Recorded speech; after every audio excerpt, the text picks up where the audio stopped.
Gua laporin lu. Gua laporin lu nonjok gua laporin. Rekam jejak Kompol Bambang yang tonjok sopir taksi online di Jakarta, pejabat Dirlantas Polda Maluku. Anggota polisi yang memukul sopir taksi online akhirnya terkuak, yakni Kompol Muhammad Bambang Suryawiharga atau Kompol Bambang.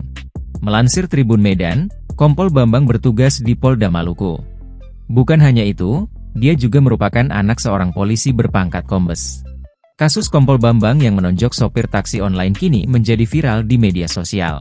Korban bernama Rizky Fitrianda awalnya telah menerima kasus pemukulannya diselesaikan secara damai. Tapi kini Rizky justru melaporkan penumpang itu ke polisi. Ia mengaku menerima damai karena merasa tertekan. Akun X yakni @mazini menulis bahwa penumpang yang memukul sopir taksi online ini bernama Bambang Suryawiharga dan berpangkat kompol. Kompol Bambang Suryawiharga menjabat sebagai Kasubdit Gakum Dirlantas Polda Maluku. Customer itu perwira pangkat kompol. Bambang Suryawiharga menjabat Kasubdit Gakum Dirlantas Polda Maluku. Walau udah damai, dia lagi diperiksa Propam Polda Maluku, tulis akun tersebut.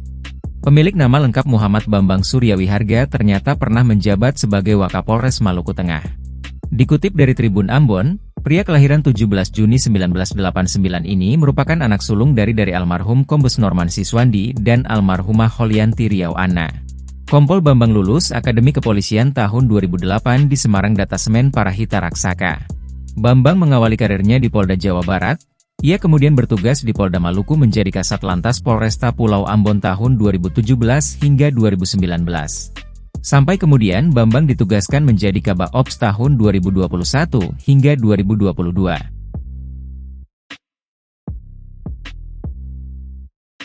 Download Tribun X sekarang.